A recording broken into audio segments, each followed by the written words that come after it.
The far-right Alternative for Deutschland party is set to hold its annual Congress with its sights on elections this fall in Germany's largest state, Bavaria. The region traditionally votes for conservative parties, but this time the AfD is projected to reach a record share of the vote. DW reporter Alex Gast went to the Bavarian city of Straubing to see what's behind the far-right's growing popularity. In the city of Straubing, campaigning for Bavaria's state elections is heating up. The region is a stronghold for conservative parties, but in recent years, the far-right AfD has gained momentum. My personal opinion is that the AfD is a last resort, because none of the old parties are of any use to me. The AfD is currently projected to take around 13% of the votes in this state. As in the rest of Germany, the issue of migration is the party's main draw. It's important that the people who have no business being here are removed, and that the people who come in are educated and skilled. The Bavarian AfD party candidate Katrin Ebner-Steiner is said to be one of the most extreme politicians in her party. She claims Germany and Europe are being overwhelmed by migration. We would deport all foreigners who no longer have the right to be in the country, which means we would relieve our social system, we would relieve our hospitals, and of course there would be better schooling for our children again, because there simply wouldn't be so many foreign children in class who don't speak German. If necessary, we need a fortress Germany and not just fortress Europe. Others in Straubing are troubled by these remarks. It makes me very reflective, because what we need right now is a sense of cooperation. The problem with the AfD is that it does exactly the opposite. It drives people apart. It's terrible that this party is getting so much support. They have no solutions at all. I find it quite appalling. Some Conservative Party members in the region think the rise of the far right is due to frustration with the national government led by the Social Democrats. But I am convinced that voting for the AfD is not the right signal to send to Berlin, because it actually makes it even more difficult for Conservatives to get majorities, because some of these voters come from our camp. Erhard Grundl from the Green Party says the Conservative Party style of communication is also partly to blame. I can see that there is also a conflict within the Conservative Party. The people who say, let's move further to the right, and others who are moderates. And then the AfD becomes more acceptable because you adopt its narrative. So it's not a surprise that people say, it's just another normal party.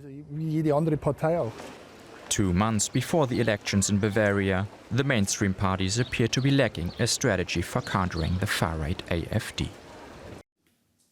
Our political correspondent Thomas Sparrow is in Magdeburg covering the AfD's convention. Thomas, opinion polls show the far-right AfD is now the second strongest party in Germany. How is the leadership of the party planning to capitalize on this surge in support at the convention? Here they're basically trying to present an image of strength and unity. They have mentioned time and time again that surge in the polls, saying that that is something that reflects wider opinions here in Germany. And they're also trying to lay the groundwork for what they believe is a realistic chance of being able to co-govern, especially here in the eastern part of the country, where we're now at this party conference and where elections are expected to be held in 2024, where the AfD is particularly strong. However, it's also important to stress, Terry, that the discussion about the AfD is not only one that is happening here in this hall. In other parts of Germany, and especially other parties, are also discussing what to make of this surge and also how to relate, if at all, with the AfD. In Germany, for a long time, there has been what has been described as a firewall against the AfD, and we've been hearing from other parties different messages as to whether that firewall should continue, should be strengthened, or should actually be scrapped on a case-to-case basis. we can clearly say that the AfD and the whole surge in polls and the fact that it recently also won 2 local elections is the main political discussion that is happening now here in Germany and specifically also here in the eastern part of the country. I understand, Thomas, that there are protests in Magdeburg against the AfD right now. Tell us about those protests. So far, there are small protests against the AfD outside of this conference hall.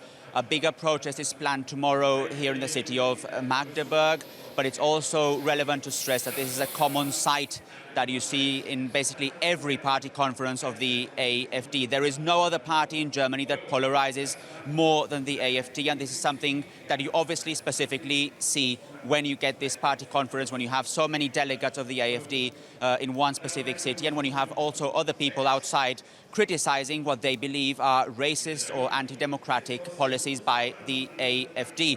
It's in a way a microcosm of discussions that you see also elsewhere in the country. As I said, the AfD is in particular a party that polarizes a lot here in Germany. As I mentioned earlier, the AfD is currently riding on a wave of public support. Their polling numbers put them ahead of the governing Social Democrats. What explains this remarkable rise in support for the AfD, Thomas?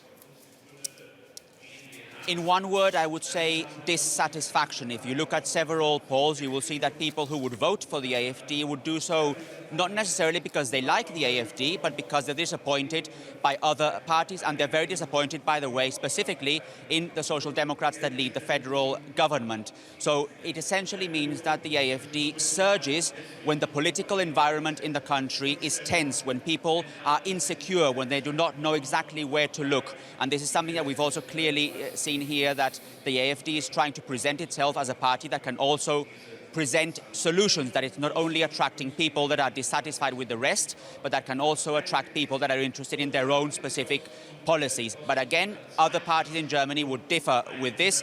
The AfD is a party, according to the other parties in Germany, that creates division and that stokes fear. All in all, as I say, a very difficult debate here in the country, one that has gone on for a very long time, but that will also continue as Germany begins to focus on those regional elections that will start in the next few months and that will specifically focus here in the eastern part of the country in 2024.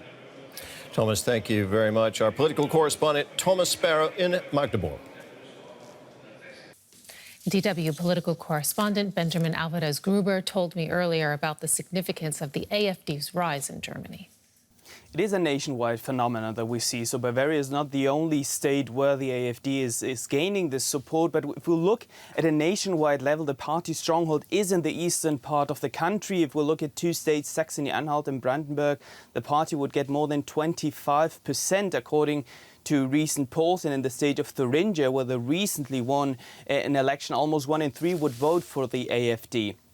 And it's in those states that the right-wing extremist rhetoric is particularly strong, is finding strong support. That's according to a study from the University of Leipzig. But we should not only look at the AfD, but also how other parties and party leaders are reacting to the rise of the far right. A recent interview by Friedrich Merz, the leader of the Conservative Party, caused a massive backlash after he suggested cooperating with the AfD on a municipal level. Let's listen in.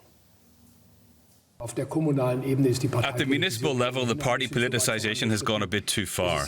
In Thuringia, a district administrator was elected, and of course that's a democratic election. In a small community in Saxony-Anhalt, a local mayor has been elected who belongs to the AfD, and of course that's a democratic election, and we have to accept it. The local parliaments must then also look for ways to jointly manage the town and the district together. How big a deal was that statement, Benjamin? I mean, the big parties have pledged not to work with the AfD. It was really big. It caused a big backlash, and also it forced them to try to row back. He's not the only conservative politician that has been accused of copying this populist rhetoric of the AfD. But of course, as a party leader, he faced a huge backlash from other parties, but also from within the own CDU. The so-called firewall against the far right appears to be crumbling, as some are adopting this rhetoric in a bid to win over voters from the AfD that is still surging in the polls. But of course, there is a difference between how politics also in Germany work on a municipal or on a town level and how it works on a state or even on a national level, because deciding not to cooperate with the AfD is definitely easier when there are enough votes to overrule this party. Beyond Germany, Benjamin, the increasing popularity of the AfD, does it have any broader implications, for example, for Europe? We see that these movements are growing in many European countries. These populist movements have been steadily building up support in the recent years. Asked even about the concerns of how the AfD is growing, German Chancellor Olaf Scholz also mentioned this fact, seeming almost to downplay the developments that we're seeing in Germany. And it remains to be seen if this party can maintain the support or if they will lose it. Because if we look at last weekend's general election in Spain, the Spanish far-right Vox party lost many votes there, and as some who also were part of the AfD said, is that the AfD is not actually offering solutions, but it's just trying to instrumentalize the problems that the country is facing. The annual AfD Congress kicks off today. What's expected? The party leadership has clear ideas for the next European elections. If we look at the program, if we look at what will be discussed in the city of Magdeburg starting today, Germany must leave the EU, leave the euro common currency, leave NATO. The AfD has been pretty strong on criticizing Germany for its support in Ukraine, but also when we look at climate protection measures and things that the three-party government, the Greens, the FDP and the Social Democrats are now trying to do, the AfD is trying to fight against that. So climate protection measures, but also when it comes to renewable energies. And one of the big topics that the AfD has been using over the past years, and especially when there were many Syrian refugees coming to the country, is to promote the so-called Fortress Europe. We saw that in the piece of the elections in Bavaria, Fortress Germany and Fortress Europe against immigrants and against Islam in general. So they have been stoking these fears and trying to then get more voters in these elections. We have the elections in Bavaria coming up in October. Also in Hesse, but what will be really interesting will be the elections coming up next year, also in this eastern state where the AfD is particularly strong in Germany. DW's Benajmin Alvarez-Gruber, thank you.